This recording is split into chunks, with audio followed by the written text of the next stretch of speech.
非物質文化遺產豐富多樣。有青年去到廣州學習非遺釘金繡藝技藝之後，返澳門創業。今期個案嘅創始人，廣東省非遺釘金繡製作技藝第5代傳承人林影文話，因應澳門市場特點、顧客嘅喜好等，將釘金繡結合現代時裝及飾品設計，融入消費者日常生活，拓展年輕人市場。除咗經營店鋪，亦都會舉辦課程，教授釘金繡、刺繡，令到更多人認識。咁我品牌叫做愉褂啦，咁啊愉就係一個名譽地位啦。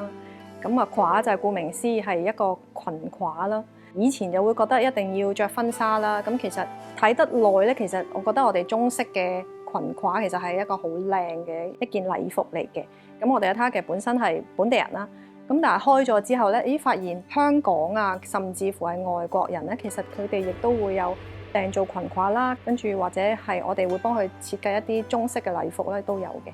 澳門青年企業家協會話，將非遺技藝結合當代嘅產品推廣，必須要將產品輕量化。以往呢門技術可能用於大型嘅擺設，又或者係婚嫁裙褂，但係而家嘅經營者嘅思路就好正確，走向飾品路線，開發釘金繡嘅小配件，例如心口針、圍巾等嘅配件，降低入場門檻，並將呢度嘅小飾品打入平日通行上班又或者係休閒市場。即係如果真係淨係靠婚禮咧，咁都未必收入會好大。咁所以我哋開拓咗一條新嘅路線咧，就係一個日常嘅新中式路線啦，同埋一個輕車禮服嘅路線啦。我作為一個非遺嘅傳承人，希望將呢一個非遺嘅項目咧推廣翻出去，令到本地嘅市民啦認識我哋呢一個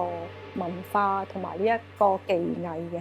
中銀中小企服務中心建議，中式禮服時裝鞏固競爭，強調全手工釘金繡嘅獨特性同文化內涵，同機械化生產產品形成差異化，拓展穿戴場景。除咗婚慶，亦都可以設計適合企業晚宴、文化活動等場合嘅禮服同時裝，並探索同本地高端酒店合作，作為活動嘅推薦品牌。以澳門為跳板，積極參與本地嘅國際性展會，好似 MIF 呢一類嘅展會，係直接連接東南亞及葡語國家市場嘅高效平台。咁我哋一年其實會大概行2場嘅 fashion show 咧。fashion show 其實係一個非常好嘅宣傳嘅平台嚟嘅，咁令到人哋會知道我哋除咗傳統嘅嘢，亦都會有一個創新嘅時尚嘅方向啦。